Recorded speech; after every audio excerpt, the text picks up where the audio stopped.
Welcome back to the Paranormal Girl podcast. I am your host, Kristen. Today's episode is gonna be a shorty, but a good one.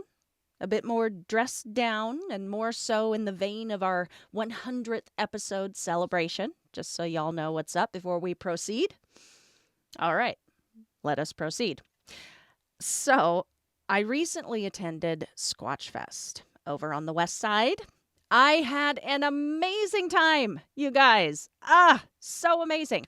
I met a few names in the field. I learned some awesome new Sasquatch information, connected with some virtual friends in person for the first time.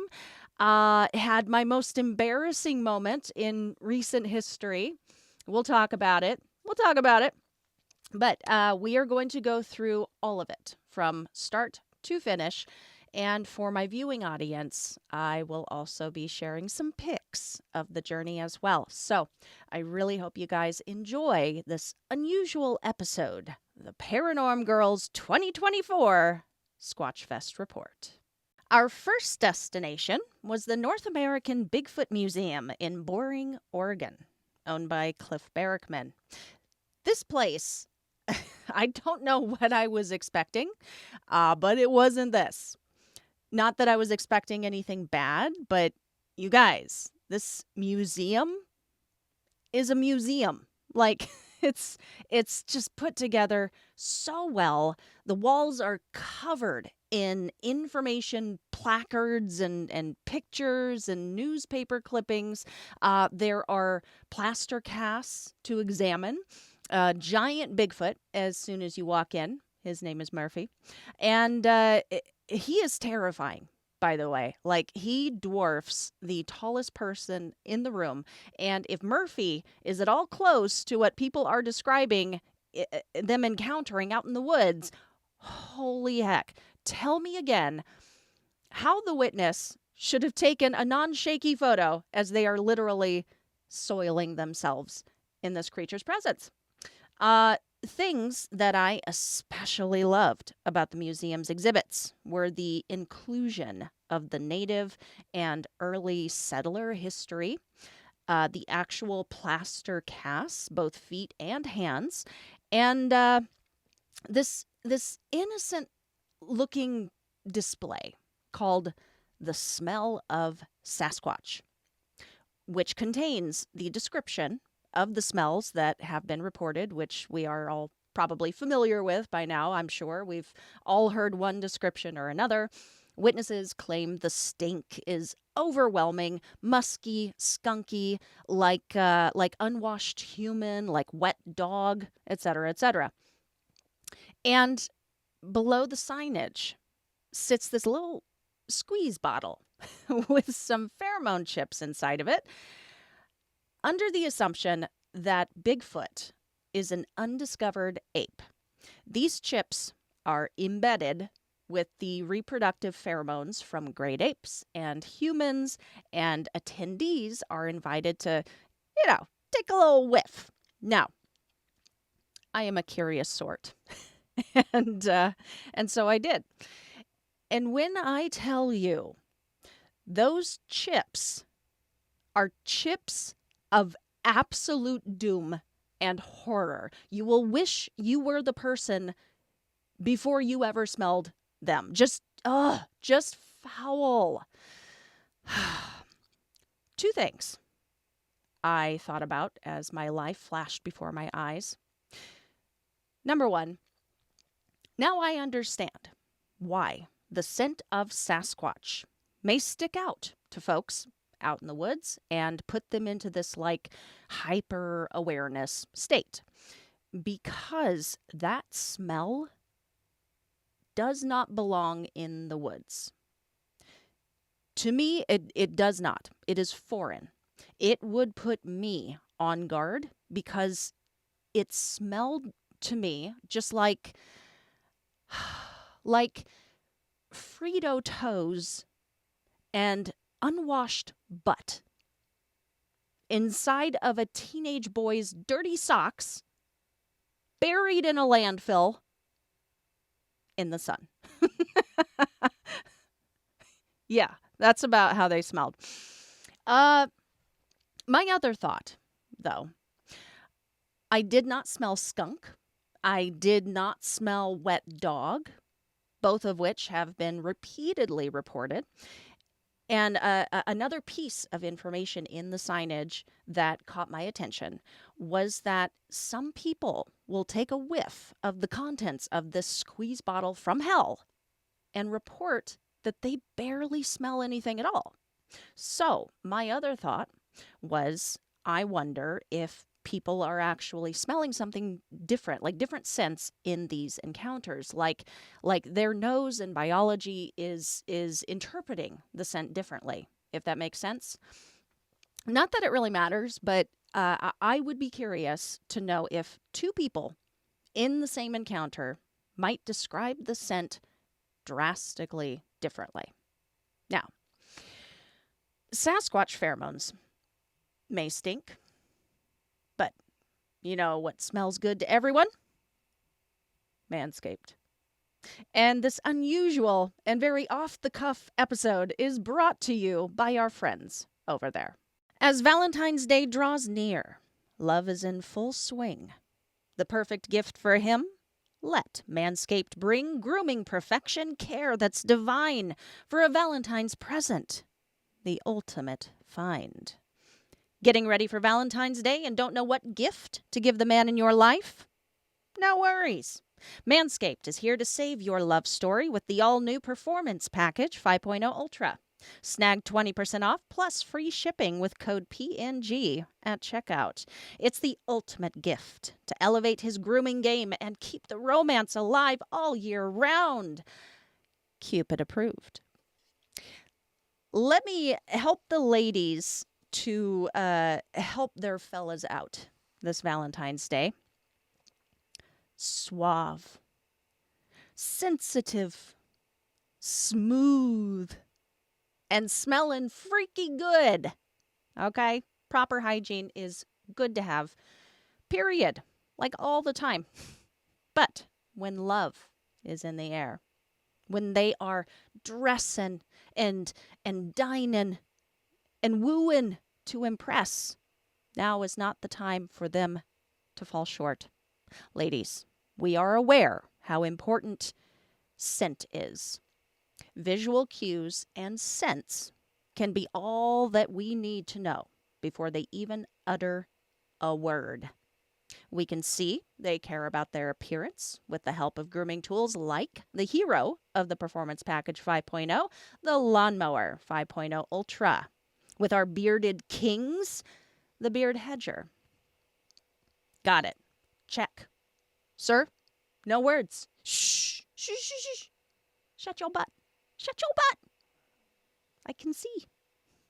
But the beacon of attraction, the lasso that lands, can be found in the supporting characters, like the crop preserver, ball deodorant, the ultra premium deodorant, crop mop wipes, all featuring their signature refined cologne. Love is in the air. You may sweep me off my feet now, sir. Thank you very much. Give them and you the gift of smooth and smelling good. And get 20% off and free shipping with the code PNG at manscaped.com. That is 20% off with free shipping at manscaped.com by using code PNG. Here's to keeping the romance alive, one smooth move at a time. One other exhibit I really liked, and then I'll move on, was the example of a Bigfoot nest and information all about the Olympic project and their discoveries. It's pretty exciting how many of these humongous nests that they found, and the hair samples, and the handprints, and the footprints, both around the nests, but also beneath the nests. You know, like what would be left by the builder of said nest. That just seems like an awful diligent detail for a hoaxer to include. out on the Olympic Peninsula. But these nests are absolutely incredible and huge. We are talking like 8 feet long. And they are not some mad dash attempt at a temporary bed. These things are intricate with sticks and brush woven together in such a way that only an owner of either a beak and bird feet or flexing fingers and a thumb could do. You know what I'm saying? Okay. On our way out the door, I met and spoke with Tyler of the Bigfoot and the Citizen Scientist podcast. He was a sweetheart. Shout out to him and his show. And then we were on our way to Kelso. We checked into the hotel and immediately noticed the caution tape over one of the doors and also a plastic bag wrapped around our smoke detector. Not the greatest choice on my part. I will admit that now. But yeah, I'm proud. You know, I'm from the streets of Libby, Montana. I can handle my own, you know? And the staff was just lovely. While I was over there, I also got to see one of my brothers up in Tacoma. I have not seen him in years, so I caught up with him and his wife, and I only bring this up because quite randomly we started talking about Bigfoot, and they told me something that I have never heard before. I started recording, and I shall play that for you now. I don't have a question. All right, Allison, tell me about the owl again. So there's a specific owl that will warn Bigfoot when you enter the woods if he's nearby that there are people coming. And that will let Bigfoot know. So if you hear that owl, you know the Bigfoot is near.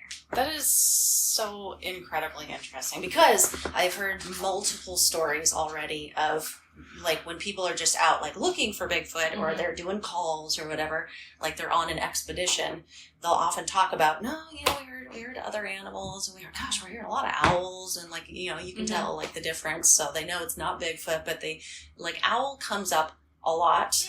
In regards to these Sasquatch stories, but also like in regards to the paranormal in general, and like the owl as a character in Native American history is really like it's such a powerful part of that too. I don't know, man. I think it's all tied together. If it's not the eagle. No, it was, and I wish I could remember what kind of owl it was. Plus, they're supposed to smell really bad. Sasquatch. Yeah, At Cliff Bergman's museum that we were at yesterday, he has a little like exhibit there with a little squeezy bottle like you would just find at a picnic, you know, like for ketchup. And they put the chips in there that's supposed to like attract Bigfoot. Like some investigators can take them out there because it's supposed to smell like really, really good to them, like their pheromones. And you can squeeze it a little bit and smell it, and it's supposed to be kind of similar to what the smell of Sasquatch. Dude, you've never smelled something so foul. That's what I've heard. It's the worst smell ever. But it was awful.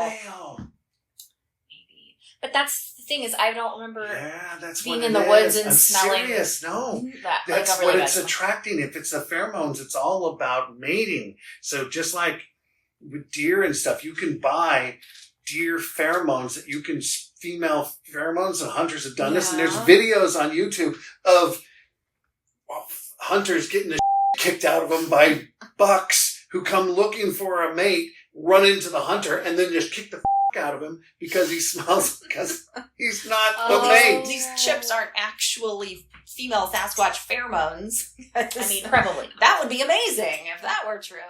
So I played this for you for the owl bit, but yeah, Bigfoot hunters, beware if you are out there using the pheromone chips. Can you imagine attracting a male Sasquatch raring to go, and he shows up to find little old you? He might be a little perturbed. That's what I'm saying. But as to this owl connection, who has heard of this? Who out there has heard of this? I would love to speak with you. A specific owl whose calls Bigfoot uses as a heads up that man is in the forest. I don't know. Interesting stuff. Headed back to Kelso. After that, Squatchfest officially started at 4 p.m. Thankfully, we arrived early and found a great parking spot because not too long after, the parking lot was full and the line at the door was a growing. It got to be our turn walking into the building, and wow, you could feel just a buzz of excitement, just tons of bodies, tons of just buzzing conversations, a giant Bigfoot statue at the front. I don't know. It was a cool, like, I don't know. It just felt cool walking in. So, yeah, I'm feeling good, feeling confident at this moment. Yeah. I've got my business cards, fresh off the press and ready to rub some elbows and make some new friends. And I'm just feeling good. As soon as I walked through the door to the vendor area, boom. First vendor I see, 12 o'clock, Cliff Barrickman. I'm like, yeah, Cliff, I'm going to make you my friend and we're going to be besties, bestie, but, later. And then, I started walking that way. So I started making my way around the vendor area. Immediately wanted to buy way more than I could afford, but had to stop in at my buddies Tim and Dana of the Bigfoot Influencers table and meet them in person. They are just the nicest, and their show and book just rocks. Check it out. I continued on my way. Now, I am an introvert with the ability to present as an extrovert. I hope that makes sense to you guys, but I always have to have a plan of attack in these public settings. You feel me? So, my main focus here at the start was just get the lay of the land. Spot anything I might want to buy the following day from the booths. But yeah, just let the excitement of it all just settle in. And I know there are many of you out there listening right now that have been to a million Bigfoot conventions, and you're eye rolling me at my innocent amazement. But dang it, this was my first ever Bigfoot convention, and only my second convention ever. So, excuse my silly excitement. Anyway, so continued on my way, passed by Cliff again. Passed by his table again, and I was like, catch you later, gator. And then I, went that way. But one of the coolest moments was when I stopped into this booth and started talking with Miss Makina Jewel at Bonekin Creations. She does customized wood etchings on things like pins and dice and little, like, wood cutouts. And I was drawn in, thinking, oh, dang, I got to commemorate, my first Bigfoot convention. I will get myself a pin. So we got to talking and, with this young lady. And we were jiving, gelling. And I mentioned, hey, maybe I want one of your customized pins with my show name on it. And she asks, oh, what's your show? And I hand her a card. And she scans the little QR code on the back of the card, and then she looks up at me with a smile. And she's like, oh my gosh, I'm totally going to fangirl on you, but I already follow your show. I thought you looked familiar. You guys, I was recognized out in the wild. I was beside myself with just stupid glee. So I ordered the pen, and it was ready for me bright and early the following morning, and it's just awesome. I just love it. And I want to shout out Makina at Bonekin Creations and recommend that you all connect with her on socials. Very talented lady. Have her make you something cool. Following this, they held a panel in the auditorium with all of the following day's speakers, including Dr. Jeff Meldrum, Ken Gerhard, Michael Freeman, Shane Corson, Matt Pruitt, and Cliff Barrickman.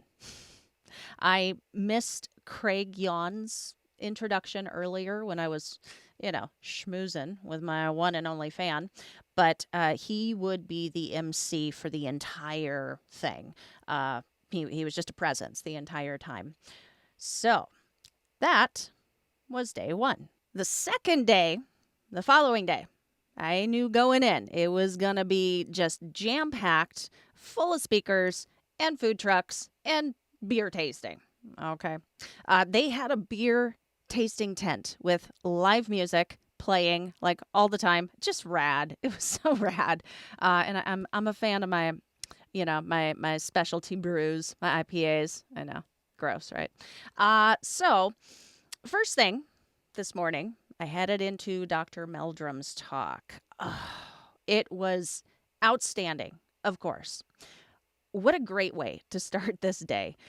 During his lecture, he had just really thorough, like, this look through the distribution and density of Sasquatch and the comparisons of diet and environment to, like, bears in the state of Washington. He also put up some pictures of some sexy bits of monkeys and stuff. That was a whole other thing. But let's talk about this population thing. So I just thought he made a really good case for the population numbers that he arrived at. And interestingly, he applied the ratio math that he was using for Washington on a bunch of other states and would come up with the same Sasquatch to bear ratio of 1 to 100, and making their population for the state of Washington very, very low, but the minimum viable population. And he made a really good case as to why the Sasquatch can continue on and thrive with such low numbers due to their low genetic load and less genetic impact due to inbreeding. It's happening. This is just the kind of geeky stuff of my dreams, dudes. And hearing this actually compelled me to ask him a question back at his table and following his talk regarding why, when Krantz had written about this 1 to 100 ratio of Sasquatch versus bear decades ago, in big footprints, compared to this modern day understanding of basically the same numbers, why, with more than enough resources, more than enough food, more than enough space to grow, why this species population seems to remain the same over the course of decades. It's only natural for life to want to populate, right? And he would explain it in much more detail and eloquent terms than this, but boiled down, he said it's because they don't need to. This is the perfect population for them to be. And it would be unlikely, actually, that they would grow much larger. So, Dr. Jeff got my brain firing on all cylinders. First thing, all of the speakers were amazing that day, all leading up to Cliff's talk at the end. But the other one that I wanted to speak to was Michael Freeman, son of famous Bigfoot researcher and investigator Paul Freeman.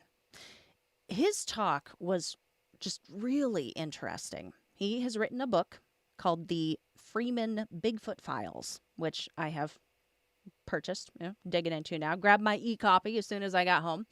But basically, his talk was like both an intimate look at his dad and like his personal memories of those days, but also he would go through his well-known evidence, including photos and videos.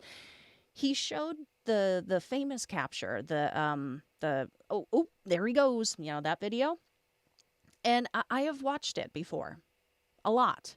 There is just something so genuine about this capture, and I have felt that since the first time that I saw it.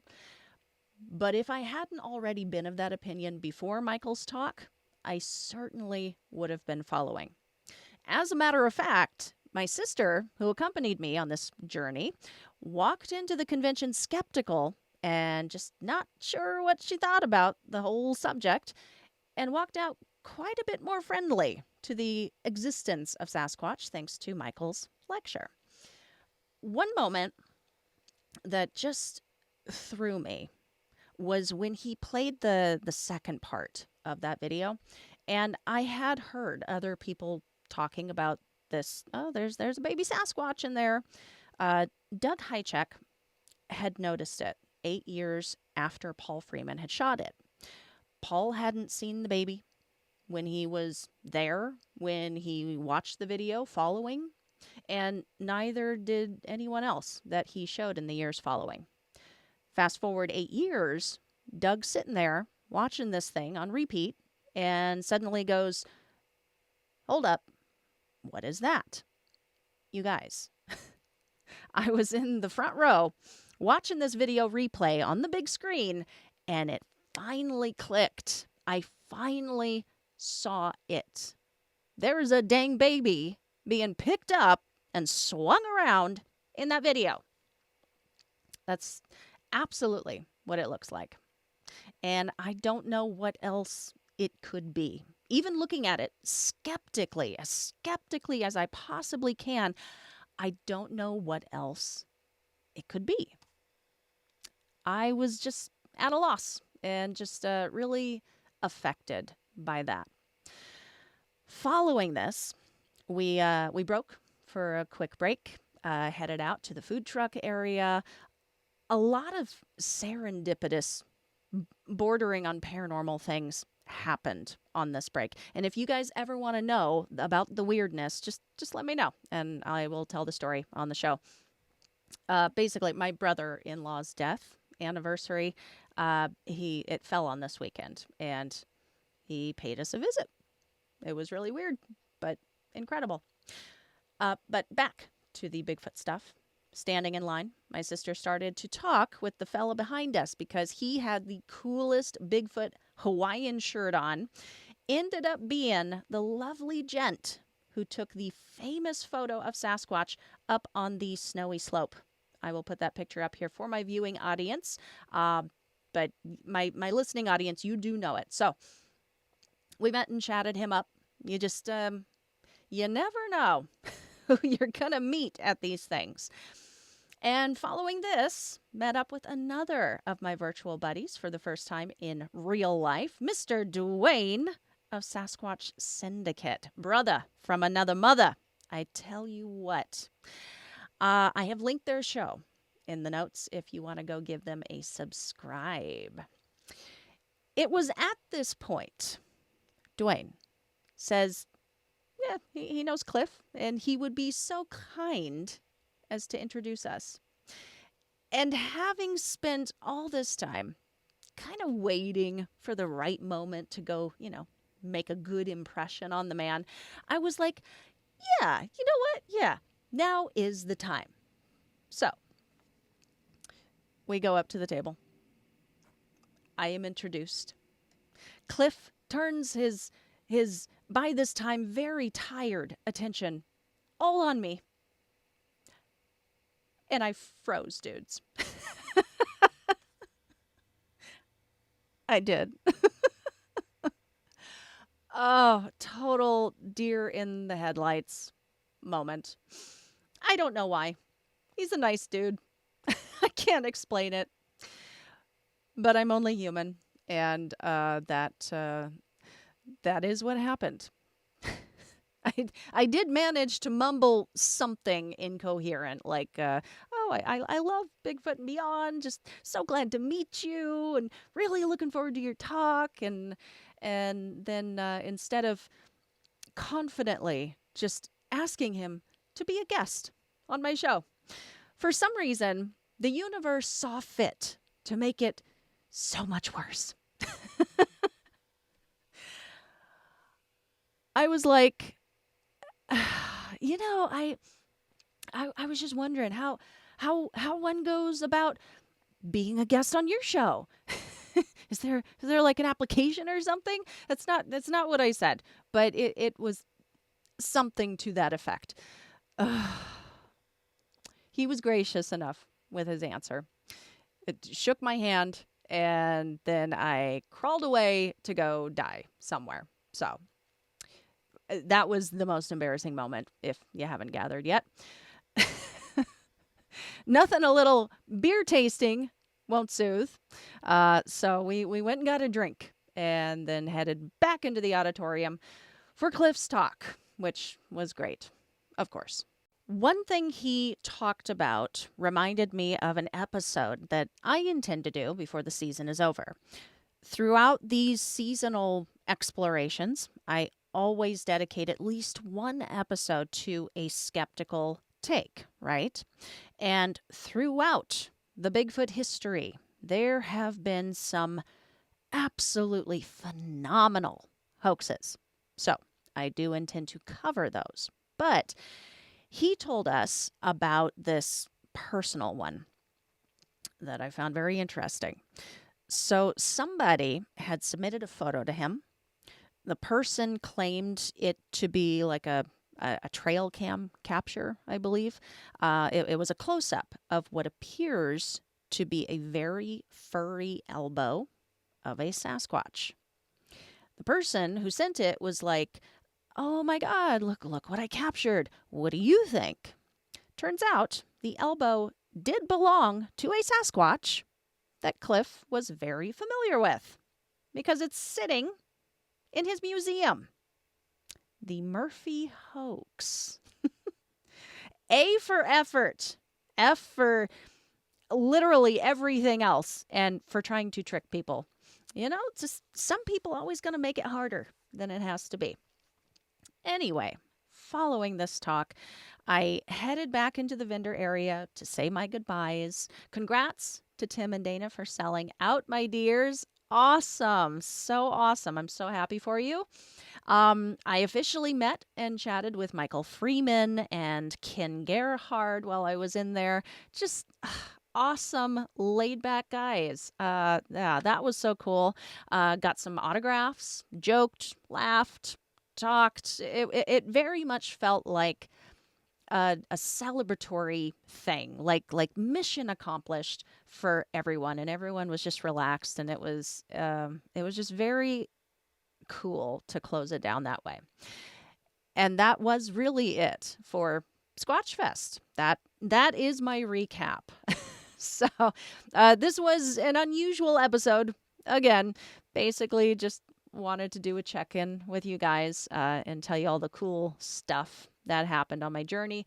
But I hope you guys still enjoyed it. We will be back to our regularly scheduled program come next week. We have to cover our remaining horseman, Dr. Grover Krantz. And then I think we may start getting into a certain film we all know and love. Thank you guys for tuning in. Be sure you follow the show on the socials at Paranormal Girl Pod for updates and announcements. And currently, I am trying to bring the YouTube channel to the next level. You know, got my eye on 500. So if you are catching this on YouTube, if you would be so kind, hit that like button, subscribe, and share with your friends. I sincerely appreciate it. I'm thinking we should do another listener giveaway once we hit the 500. I got some new merch in. I got more Manscaped. We could do a big one. I don't know. The idea just kind of sort of occurred to me just now. So more deets as we get closer. For now, yes, we will do a giveaway once we hit 500. Spread the word. Before we close today, the PGP Patreon is growing. People getting wise to what's up over there. No ads, early access, shout outs such as the following. Laura joined the researcher tier. Thank you so much for your contribution and support of the show, my dear. I really hope you've been enjoying the extra content. I've really appreciated your comments and staying in touch with you. Just thank you for believing in the show and showing your love of it in this way. Currently on the agenda, I am scheduled to be a vendor at the Wild West Paracon in Tombstone come the end of April, which is a huge milestone for this show and will allow me to meet and speak with even more folks in the paranormal field, which helps grow this show. It is because of my patrons that I am able to make this trip and make it spectacular. So thank you, Laura. Appreciate you, lady. Gil also became one of my researchers. Gil of the Black Cat Report. Incredible show. I'm a fan of his and Joey's, and to have him jump on board just makes me giddy. It just means so much. Gil is also my new co-host on the recently premiered Beer, Booze, and Boogeymen, and is the crazy genius behind getting it all to work and streamlining listener submissions of their stories and live call-ins to the show. Something kind of special and unique. And both I and our other co-host, Damien of Life Beyond 6 Feet, are so thankful for you, dude. You rock. So shout out to you and shout out to Art Bell. That will be a wrap for today, but we will be back at it Tuesday. See you guys then. Stay safe, keep the nightlight on, and sleep with one eye open.